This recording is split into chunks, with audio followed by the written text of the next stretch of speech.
최근 비대면 금융거래가 일상화되고 금융의 디지털화가 가속화되면서 여러 가지 피해들이 속출하고 있습니다. 갈수록 금융 소비자들의 피해가 늘어나는 상황에서 드디어 정부에서 칼을 빼들었습니다. 전 국민 모두 이것을 신청하는 것을 추천드립니다.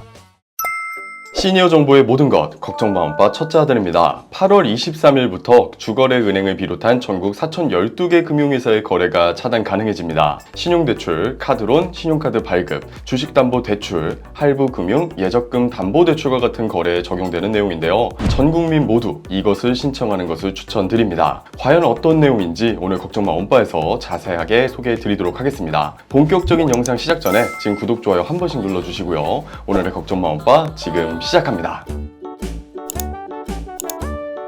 최근 비대면 금융거래가 일상화되고 금융의 디지털화가 가속화되면서 여러 가지 피해들이 속출하고 있습니다. 특히 보이스피싱 등 비대면 금융사고와 정보 유출, 명의 도용 등으로 인하여 나도 모르는 사이 본인 명의의 대출 피해가 다수 발생하고 있습니다. 금융사에서는 비대면으로 실명을 확인할 때 신분증 사본, 영상통화, 기존 계좌를 활용한 일원 송금, 생체 정보, 우편 확인 등 5개 필수 항목 중 2가지만 확인되면 실명 인증이 완료되는데요. 피해자의 신분증과 피해자 신분증으로 개통한 알뜰 폰만 있으면 이러한 실명 확인 절차를 가볍게 뚫을 수 있다고 합니다. 실제 피해 사례들을 소개해드리면 A씨는 모바일 청첩장 문자 메시지를 받고 문자 메시지에 포함된 인터넷 주소를 눌렀다가 휴대전화에 악성 앱이 설치되는 바람에 범죄 조직에 의해 개인 신용정보를 탈취당했습니다. 범죄 조직은 탈취한 A씨의 정보를 이용하여 휴대폰 본인 인증 등을 거쳐 대출과 예금 해지를 진행했고 총 1억 원을 탈취하는 데 성공했습니다. A씨는 나흘이 지나서야 피해 사실을 알고 경찰에 신고했죠. B씨의 경우에는 자녀의 실수로 인한 피해를 보게 되었는데요. B씨의 자녀는 SNS에서 미성년자 급전 제공이라는 광고에 속아 범죄 조직에게 부모님의 신분증 같은 개인정보를 넘겼습니다. 부모님의 개인정보를 취득한 범죄 조직은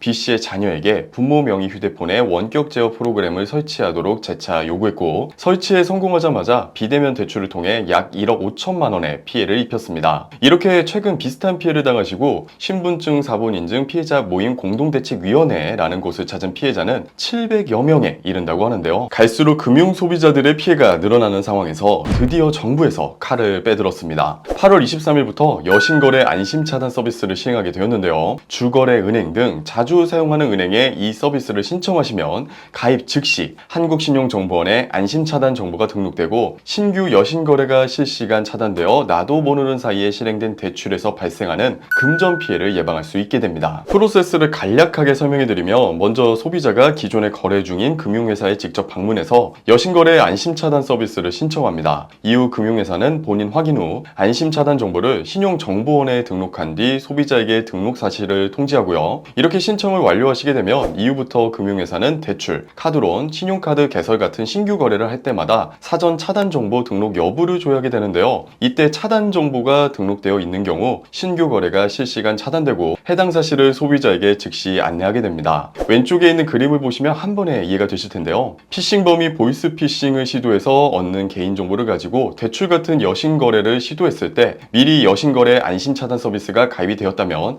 사전 차단이 가능하다는 것이죠. 여신거래 안심차단은 현재 반드시 직접 영업점에 방문해서 대면 신청을 진행해야 하고요. 만약에 신청 후에 대출이 필요하다면 금융회사를 방문해서 안심차단을 잠시 해제한 뒤에 대출을 신청하면 됩니다. 대출 신청이 완료된 이후엔 다시 안심차단 재신청을 하면 된다고 하네요. 손쉽게 보이스피싱을 방지할 수 있는 정책이니까요. 시간 되실 때 우리 엄빠님들께서는 주거래은행에 방문하셔서 여신거래 안심차단 서비스를 꼭 신청하시면 좋을 것 같습니다.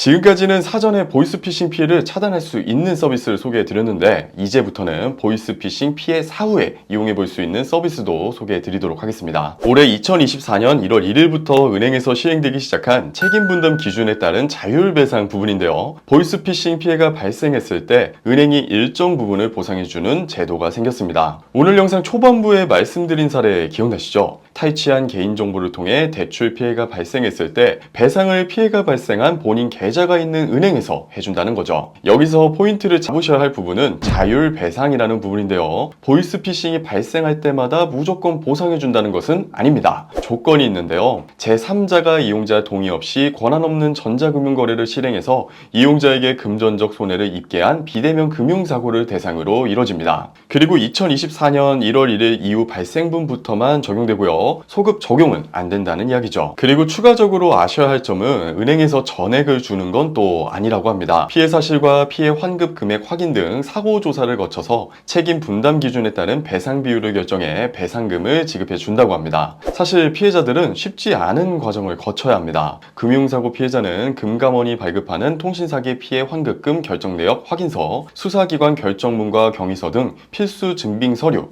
통화나 문자 메시지 내역 등 기타 증빙 서류를 은행에 제출해야 한다고 하네요. 제출한 뒤에는 이용자의 과실 비중에 따라 배상액이 정해진다고 합니다. 가령 피해자가 개인정보를 핸드폰에 저장했다든지 피싱범에게 직접 제공을 했다든지 직간접적으로 얼마나 사고 발생에 기여했냐에 따라서 배상액이 결정되는 거죠. 근데 여기서 만약에 피해자가 은행에서 제공하는 사고 예방 장치를 이용했다던가 사고가 발생한 걸 인지하자마자 즉시 은행에 해당 내용을 통지하는 등 피해 예방 노력을 했을 경우에는 배상 비율을 높일 수 있다고 합니다.